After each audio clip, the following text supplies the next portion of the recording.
Hi, my name is John Green, and this is Crash Course Literature, and today we're going to be talking about the deep and central theme of identity. Mr. Green! Can't people just see your identity on your driver's license? Me from the past. Life isn't defined by the moment you put the lives of people on the road in danger. Identity is a culminating idea that encompasses most literature read in American lit classes today, such as Ralph Waldo Emerson essays, The Heart is the Lonely Hunter, and The Catcher in the Rye. When you really think about it, such moving pieces couldn't possibly be of such importance today without the galactic pull of a central idea, identified as identity.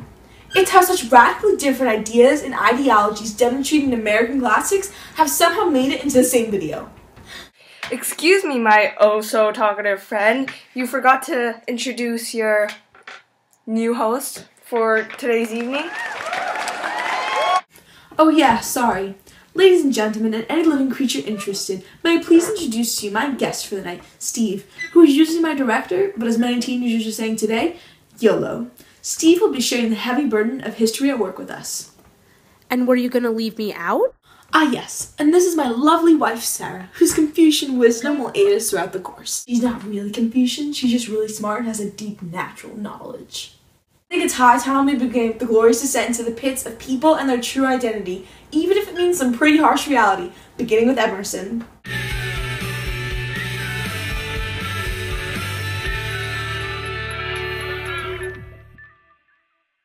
Sir Ralph Waldo Emerson. We all know him as a divine everything sort of guy who thought that everything was related to God, and therefore everything was divine. I mean, talk about radical. Plus, he was a major figurehead in support of anti-slavery, a prevalent issue throughout his life. Plus, he totally rocks those bow ties. I mean, sure, his nose is a little like a bird's beak, but look at him. Totally rocking it, bro. Sir Emerson was born on May 25th, 1803, and married Ellen Tucker, who died of tuberculosis, sending Emerson into depression. He, of course, went to Harvard University and is known for his works as a transcendentalist. One of his most famous works includes Self-Reliance, which many high schoolers study in lit class today. Mr. Green, what's so important about Emerson anyways? All he did was write a couple of stupid essays on life. Well, me from the past, I'd like to see you travel around Europe making lectures and inspiring women in Thoreau to write like you. Oh, and co-credit a magazine while you're at it. Yeah, thought so. Emerson once stated, To believe our own thought, to believe that what is true for you in your private heart is true for all men, that is genius. Speak your latent conviction, and it shall be the universal sense, for the inmost, in due time, becomes the outmost. What in the world does that mean? Here's what it means. Don't follow what others think is good, because you're gonna think of something better. Be self-reliant, and trust yourself, because you can do it. Be an individual. Steve, are you crying? Bro, that was beautiful. Thanks for teaching me the meaning of life. Don't thank me, Steve. Thank Emerson. Anyway, so we figured out all this stuff about Emerson and his struggle towards an ideal and transcendentalist identity, but what about the characters in The Heart is a Lonely Hunter?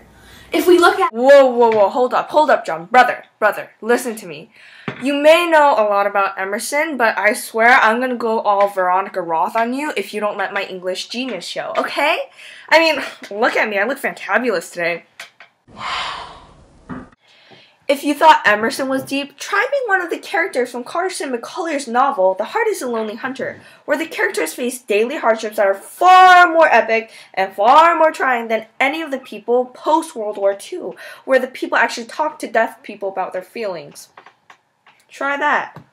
This thing is, it's Singer who really is able to unite these seemingly random group of people who actually fall into Singer's life while Singer is dealing with the hardships of his own.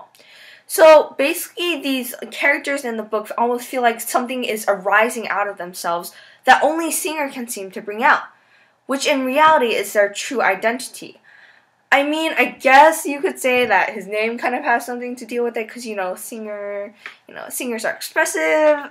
No, John. Oh, okay. You know what? I take that back. And you know what? Moving on to the characters of the book. Firstly, we have McKelly, a teenage girl who can feel the music pumping through her soul and life full of opportunities. At least, well, before she gets older and realizes how she's basically stuck. But, spoiler alert, not to mention that, girl, you need to get some new clothes. Like, I'm serious, you really look like a boy. Let's go shopping sometime. Like, ASAP, probably. And then we have Dr. Benedict Mady Copeland, a radical African-American doctor and daddy. Father.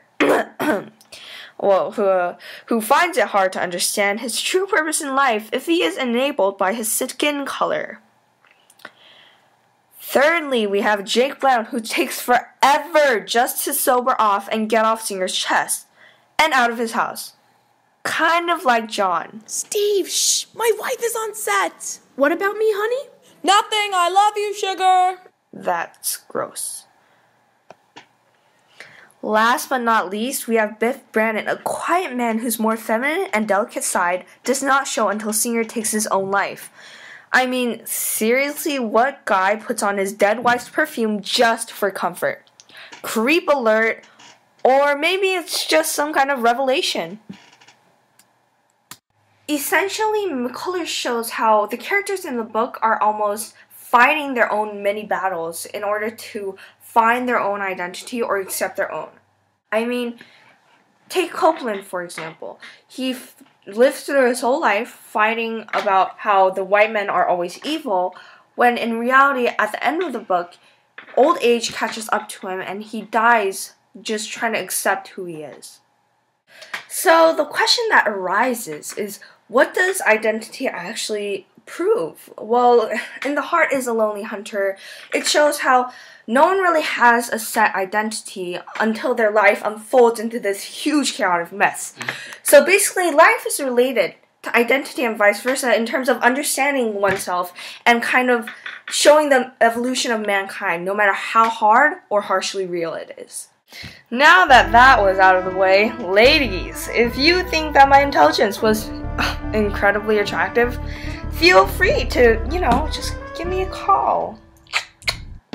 Alrighty then, that was not creepy. Now if I would just be allowed to continue with the Catcher... John, please let me talk about Catcher in the Rye. I loved that book in high school. I have so many things to say about Holden. Go ahead, Sarah. Just don't go holding on to your good ideas. Get it? Holden. Yes, John, we get it. Anyway, J.D. Salinger's The Catcher in the Rye follows Holden Caulfield's journey through New York, which seems to serve as a quest for his identity. Holden kind of seems like that poor kid in middle school who used to butt in on everyone else's memories and call them his own. He spends nearly the whole novel trying to think of people that he could call up or hang out with. In doing so, he tries to find himself in said people. Holden also tries to find himself through sex, which doesn't always work out for him. He explains to readers that he's not just any sex maniac, but the biggest sex maniac he ever saw. Throughout the novel, Holden explores his sexuality and sexual identity through many means, one of which includes calling upon the services of a prostitute named Sunny. Now, many readers may think that Holden and Sunny did some, inappropriate things. Well, get your mind out of the gutter, readers. Holden just wanted to talk to Sunny, which ended up getting him in quite a bit of trouble with Sunny's pimp. Later on, Holden calls up his old schoolmate, Carl Luce, who he thinks he'll be able to connect with. Wrong though. Holden ends up making a bunch of zesty sex jokes that just freak Carl out. It seems to be obvious to everybody but Holden that Holden uses sex and all this crazy male bravado to cover up for his own uncertainty and confusion about his own identity. Toward the end of his journey, Holden pulls a Charlie, and while he's in a treatment facility, he reflects upon a time when he was spiraling down a pit of emotional despair and utter sadness. Lucky for him, his sister Phoebe seems to give him hope for the future, which seems a little brighter for Holden by the end of the novel. Thank you, Sarah. Today we talked about the search for identity in great American literature, including Emerson's works, Carson McCullers' The Heart is a Lonely Hunter, and J.D. Salinger's The Catcher in the Rye. We learned that Emerson, while a great guy, faced a lot of hardships in his life that he overcame through his writing. He found his identity through transcendentalism, and while traveling around Europe and sharing his essays with the world, which inspired many authors to come, such as Walt Whitman. We also learned that Carson McCullers related the identities of her characters in The Heart is a Lonely Hunter to mark just how pliable and ever-changing life is, and to represent the changes and realizations made by people in their search for identity. Finally, we found that J.D. Salinger used Holden Caulfield as a medium to show just how grueling the process of searching for identity can be, but that it's one that all humans will need to endure. Thanks for watching. Our script supervisor is Madam McCluskey, our associate producer is Miss Halligan, the show is written by Jenna Lee, and our graphics team is Elena Polin. We can instead of cursing as names of writers I like, and if you'd like to suggest future writers, you can do so in the comments, or you can also post questions about today's video, which will be answered by our team of English literature experts, mostly me, watching Crash Course. If you like today's video, make sure you're subscribed. And as we say as my hometown, don't forget to be awesome.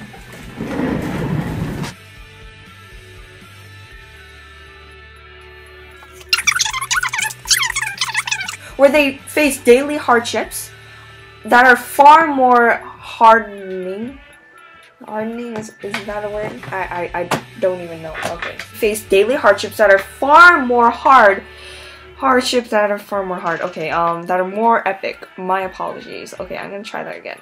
Hunter, where they face daily hardships that are far more epic and far. What in the world does that mean? Here's what it means. Okay. Okay. What in the world does that mean? Here's what it means. Don't follow what others think is good. Be yourself. What in the world does that mean? Here's what it means. Now what does that mean? Here's what it means. Don't. You're like. Get into the character. Okay. Hey, sorry. Now, many readers may think that Carl. What? Now, many readers. Excuse me. On you if you don't let my English genius show. So. That guy's dead. I think he's dead. You need to get this. I don't know why you are fooling around so much. Usually you're serious.